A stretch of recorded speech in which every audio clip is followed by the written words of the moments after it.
అందరికీ నమస్తే అండి. ప్రతి మండలంలో ఉన్న ఎంఆర్ఓలకే చెప్తున్న ఈ వీడియో ద్వారా, ప్రతి మండలంలో ఉన్న ఎంఆర్ఓలకు చెప్తున్న ఈ వీడియో ద్వారా మీరు పెట్టే సిగ్నేచర్ చాలా విలువైంది.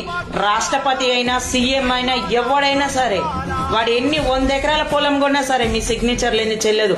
అంటే ఒక సీఎం కంటే ఒక రాష్ట్రపతి కంటే మీ సిగ్నేచర్ చాలా విలువైంది. నీచంగా అది డబ్బు కోసం అమ్ముడుపోకండి. మీరు చేసే దరిద్రమైన పని వల్ల, మీరు చేసే లత్కోర్ పని వల్ల, మీరు చేసే నీచమైన పని వల్ల ఎన్నో కుటుంబాలు ఆగమైపోతున్నాయి. దానికి సాక్ష్యం నేనే. మీరు సిగ్నేచర్ పెట్టడం వల్ల, రిటైర్ అయిపోయిన ఒక ఎంఆర్ఓ సంతకం పెట్టడం వల్ల వానికి పాస్బుక్ వచ్చింది. దానివల్ల మా మావయ్య మనస్తాపానికి గురైపోయి టెన్షన్ పడి ఫుడ్ తినక ఆరోగ్య క్షీణించి చనిపోయాడు. దానికి కారణం మీరే. ఇలా నీ పిల్లలకి 10 తులాల బంగారం కావాలి, నీ బిడ్డను ఉన్నోనికి ఇవ్వాలి, నా కొడుకుకి సంపాదించాలని చెప్పేసి మంది పొట్టలు కొట్టకండి, మంది సేవల మీద పేలాలు ఏరుకొని తినకండి అని ప్రతి ఎంఆర్ఓకి చెప్తున్నా.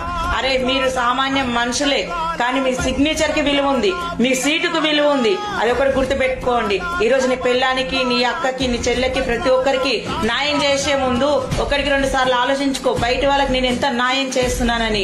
ప్రతి మండలంలో ఎంఆర్ఓ చేయబట్టే ఈ రోజు భూముల గురించి ఇంతగానో తాకులాటలు, ఇంతగానో కొట్లాటలు, అన్న చెల్లెలకు లొల్లిలు, అక్క చెల్లెలకు లొల్లిలు, భార్య భర్తకు లొల్లిలు, అన్న కొడుకు లొల్లులు.